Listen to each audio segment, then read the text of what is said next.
ଚର୍ଚ୍ଚାରେ ବୃଦ୍ଧା।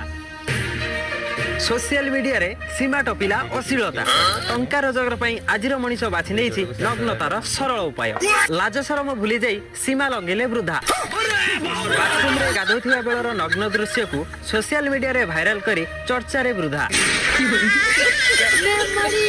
ଚର୍ଚ୍ଚିତ ଭିଡିଓଟି ମୋବାଇଲରୁ ମୋବାଇଲ ବିଜୁଳି ବେଗରେ ଘୁରି ବୁଲୁଥିବା ବେଳେ ଏହା ଏକ ଚର୍ଚ୍ଚାର ବିଷୟ ପାଲଟିଛି, ଯାହାକି ଏକ ସଭ୍ୟ ସମାଜ ପାଇଁ ଲଜ୍ଜାଜନକ ଓ ଚିନ୍ତାର ବିଷୟ ପାଲଟିଛି। ସୋସିଆଲ ମିଡିଆରେ ଦିନକୁ ଦିନ ଏଭଳି ଘଟଣା ବୃଦ୍ଧି ପାଉଥିବାରୁ ସାଧାରଣରେ ଅସନ୍ତୋଷ ଦେଖାଦେଇଛି। हाँ एइथर वीडियो पूरा मार्केट धरछि पूरा ओडिशा भाइराल आ इज्जत जीव मामूर पैसा हबो हमर हे भणजा तू कोन कलु हे तते आउ केही मिलिलेनी तू लास्ट को मोरी पछरे कीड़ाटी दे देलु से पुनी कीड़ा नु गोटिए बोला आयो रे मा कोन करी हम दादी माइक ने जेते बुझेली जमा बुझिला ने एका जिदी धइला आमे भलो भलो क्लिप बाछकी ताको एडिट